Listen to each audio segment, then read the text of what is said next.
तो जिस तरह से आज 12वीं कक्षा के नतीजे आ चुके हैं और हमारी जेके मीडिया की लगातार मुहिम जारी है, उन बच्चों से आपको रूबरू करवाया जाए जिन बच्चों ने एक बेहतरीन इसमें मुकाम हासिल किया, बेहतरीन अंक हासिल किए। और जब से आज सुबह ही से ये रिजल्ट निकला है, उसके बाद हमने प्रयास किया कि उन बच्चों से आपको लगातार रूबरू करवाया जाए। और जितने बच्चों से अभी तक मैंने आपको रूबरू करवाया, वो बच्चे होनहार बच्चे हैं और 95 और 94% के बीच बीच में उनके मार्क्स थे। लेकिन हम प्रयास कर रहे थे कि उन बच्चों से आपको रूबरू कराया जाए जो कहीं ना कहीं टॉपर भी हैं। तो मेरे साथ अब एक होनहार बच्ची मौजूद है, रिद्धिमा शर्मा, जो कि विजयपुर के चक बागला इलाके की रहने वाली है और साइंस स्ट्रीम की ये स्टूडेंट थी, जिन्होंने 97.2% मार्क्स हासिल किए, यानी 486 आउट ऑफ 500।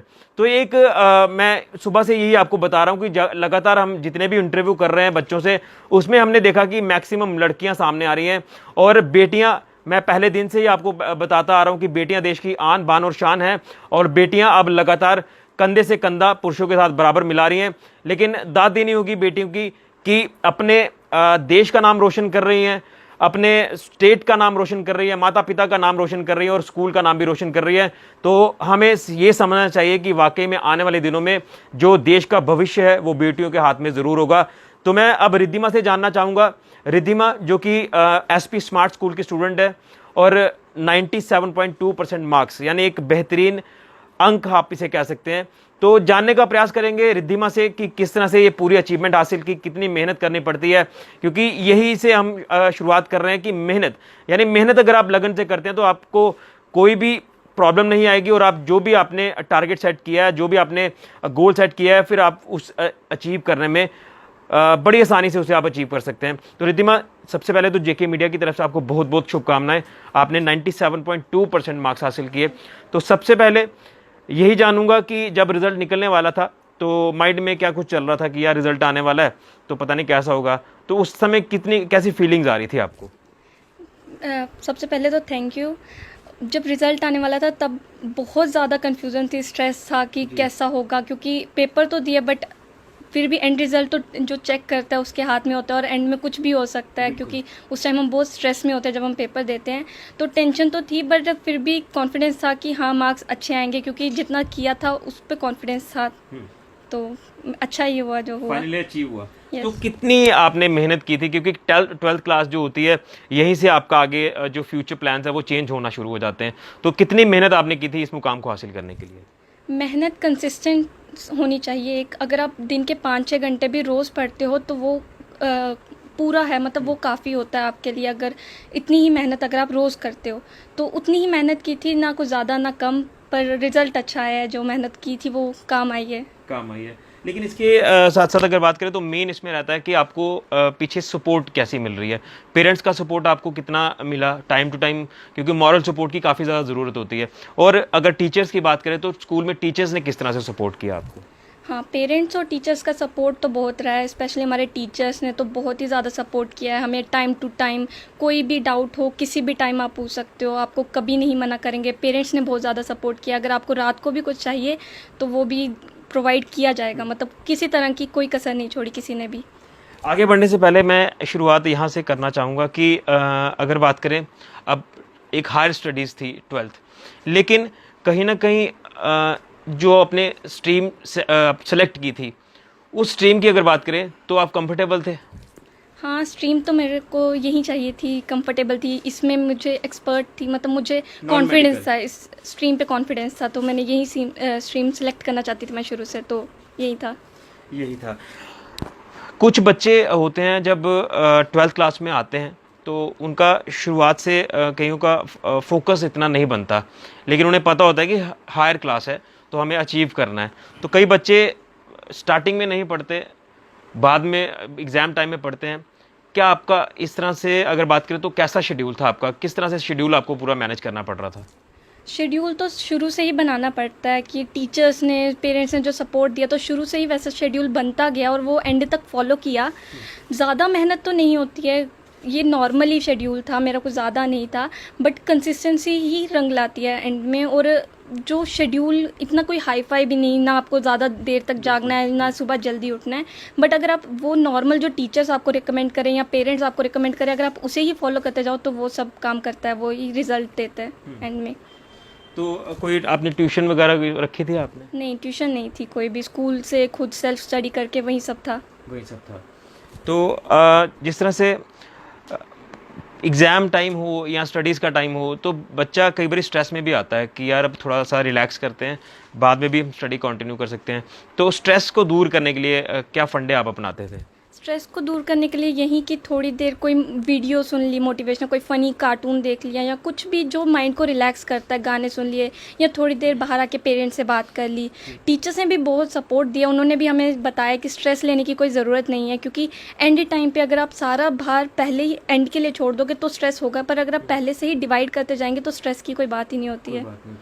तो जो सब्जेक्ट आपने रखे थे तो कहाँ पर थोड़ी सी कमी रह गई है, या कौन से सब्जेक्ट में आपको लगता है कि अभी भी मेहनत करने की ज़रूरत है, चलिए अब आगे हम इस पर और मेहनत करेंगे और इस पर और ज़्यादा अच्छे मार्क्स लाएंगे? हाँ, कुछ सब्जेक्ट्स थे जो टफ़ लगते थे और शायद अभी भी लगते हैं, आगे भी लगेंगे, पर फिर भी जितना सपोर्ट टीचर्स ने दिया है, हमारे स्कूल ने जो सपोर्ट दिया उसने हमारी सारी जितनी भी कमियां थी उन सबको पूरा किया। हमारे पेरेंट्स ने, चाहे रिलेटिव से क्यों ना हो, कोई पीछे नहीं रहा। सब ने हमें कहा कि अगर आपके कोई भी डाउट है किसी भी चीज़ से रिलेटेड आप हमसे पूछो, क्योंकि मेरी फैमिली पूरी एजुकेशन से रिलेटेड है, तो हर कोई मेरी हेल्प के लिए साथ था कि कुछ भी चाहिए, कोई भी तरह की हेल्प है तो हम तुम्हें हेल्प करेंगे। तो खासतौर पर मैं मम्मा के सपोर्ट की बात करूँगा। मम्मा की सपोर्ट आपको किस तरह से मिलती थी? क्योंकि स्कूल से घर वापस आना और पापा आपने कहा कि जॉब वगैरह करते हैं, तो मम्मा की सपोर्ट आपको किस तरह से मिलती रही है? क्योंकि माँ और बेटी की अगर बात करूँ तो एक ऐसी बॉन्डिंग होती है कि हर एक बात माँ से शेयर की जाती है। कितना सपोर्ट आपको मम्मा का मिला? मम्मा का तो सबसे ज़्यादा सपोर्ट मिला है। अगर रात को, आधी रात को मुझे जागना है, मुझे कॉफ़ी चाहिए, तो वो भी मम्मा देंगे। रात को भूख लगी है तो भी वो मम्मा करेंगे। यहाँ तक कि सुबह कुछ चाहिए, सुबह जल्दी उठना है आज, तो भी मतलब सारा कुछ तो डिपेंड मम्मा पे ही है। तो मम्मा ही सब, इस सब का क्रेडिट तो मम्मा को ही जाएगा। मम्मा को ही जाता है। लेकिन आपने खुद ही कहा कि ज़्यादा मेहनत नहीं की, लेकिन फिर भी एक माइंड में रहता है कि यार हायर क्लास है तो इसमें जितना स्टडीज़ की ओर फोकस किया जाएगा उतना बेटर है, ताकि लास्ट में हमें कोई दिक्कत ना आए।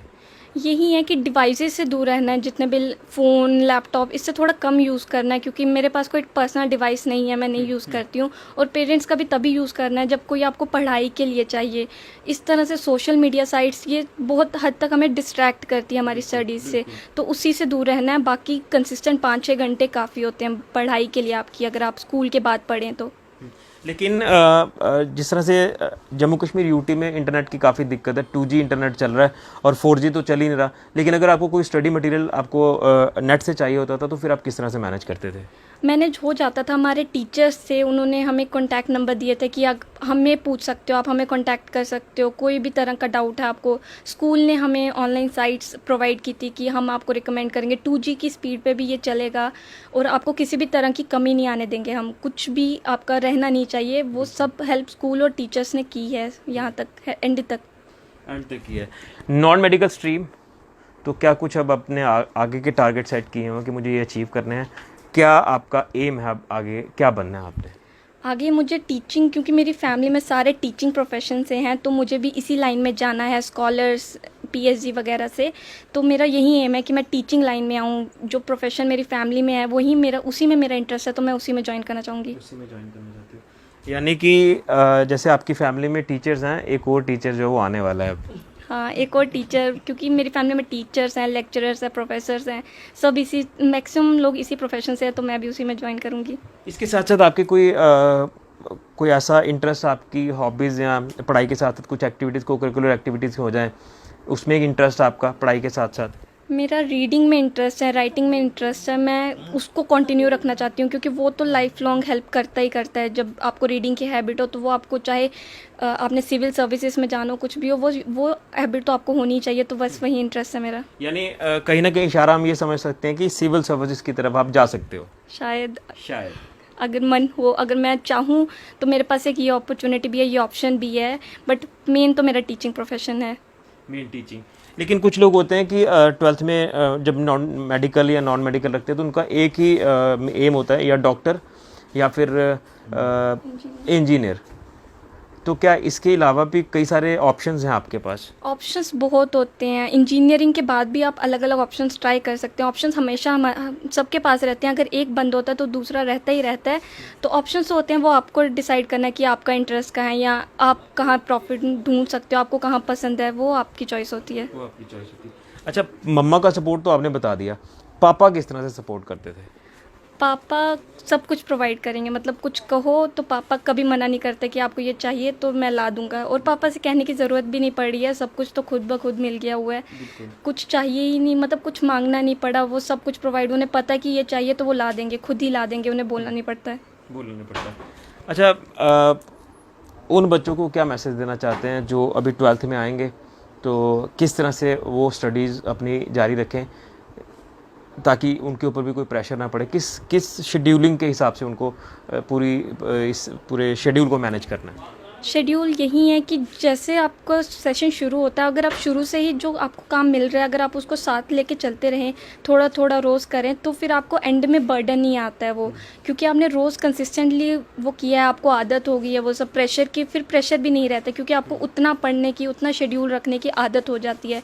तो बस वही है कि डिवाइसेस से, सोशल नेटवर्किंग साइट से थोड़ा दूर रहना है और बस पढ़ाई पे पहले फोकस करना है। पहला फोकस सिर्फ पढ़ाई पे, बस यही है एक मंत्र। एक मंत्र यही है। तो आप सेटिस्फाई हैं जो आपकी परसेंटेज आई है? हाँ, मैं सेटिस्फाइड हूँ। सेटिस्फाई हो। तो फाइनली यही मोमेंटम आगे भी जारी रहेगा, क्योंकि अब यहाँ से, क्योंकि मैंने पहले ही बताया कि यहाँ से अब आपका पूरा लाइफ चेंज हो जाती है। अब आपने एक फील्ड चुननी है अपनी, तो उसमें भी इसी तरह का मोमेंटम आपका रहेगा? हाँ, कोशिश तो यही रहेगी कि मैं अपने आप को कंटिन्यू रखूँ, यही चीज़ मैं आगे भी करती रहूँ, इसी तरह से फोकस रहूँ।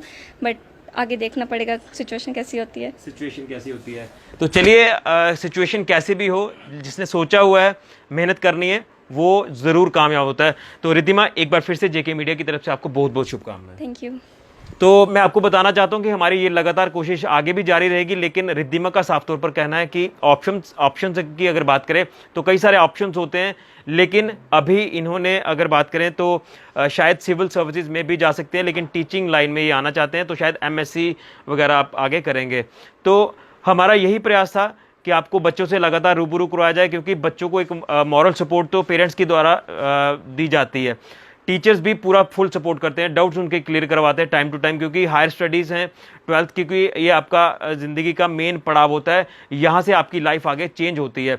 लेकिन जिस तरह से हम ये प्रयास कर रहे हैं कि बच्चों को बूस्ट मिलता है जब हम कोशिश करते हैं कि बच्चों को मीडिया के प्लेटफॉर्म पर भी लाएं, और उन्होंने जो मुकाम हासिल किया है वो मुकाम किस तरह से हासिल किया वो भी आपको पता चले, ताकि बाकी बच्चे जो 12th में आ रहे हैं तो उन्हें भी पता चल जाए कि किस मोमेंटम से स्टडी करनी है, किस तरह से पूरा अपना शेड्यूल बनाना है, ताकि पूरे साल भर उन्हें किसी तरह की कोई दिक्कत ना आए, क्योंकि 12th क्लास ही मेन है। और अब अगर आप शुरुआत से ही इन सारे कंसेप्ट को क्लियर कर लेते हो, बेसिक्स आप अपने क्लियर कर लेते हो, फिर आपको एग्जाम टाइम पे कोई भी दिक्कत नहीं आती है। और इसी तरह का रिद्धिमा ने भी किया, 97.2% मार्क्स लाए, यानी 486 आउट ऑफ 500 साइंस स्ट्रीम। तो कईयों का साइंस स्ट्रीम में आने का मकसद होता है कि डॉक्टर या इंजीनियर, लेकिन टीचिंग लाइन में ये जाना चाहते हैं, यानी टीचिंग प्रोफेशन में आना चाहते हैं, और सिविल सर्विसेज में भी जा सकते हैं। तो ये एम है रिद्धिमा शर्मा का। तो हम उम्मीद करते हैं कि रिद्धिमा ने जो एम सेट किया है वो उसमें ज़रूर कामयाब होगी, और जब कामयाब होगी तो एक बार फिर से हम रिद्धिमा से मिलने ज़रूर आएंगे, जेके मीडिया पर उनका एक बार फिर से इंटरव्यू करेंगे। यही इसी बात की हम कामना करते हैं, और इनके पेरेंट्स को भी बहुत बहुत शुभकामनाएं जेके मीडिया की तरफ से। तो बेटियों ने दिखा दिया है कि वो किसी से कम नहीं है, और परचम एक बार फिर से 12th क्लास की अगर बात करें तो बेटियां ही लहराती हुई नजर आ रही हैं। तो हम भी लगातार कोशिश कर रहे हैं कि उन हीरो को तराशा जाए जिन्होंने अच्छे अंक हासिल किए हैं 12वीं कक्षा के इस Jammu Kashmir board of school education में। तो ये था अभी तक का अपडेट। फिलहाल के लिए ऋषि खजूरिया, जेके मीडिया के लिए।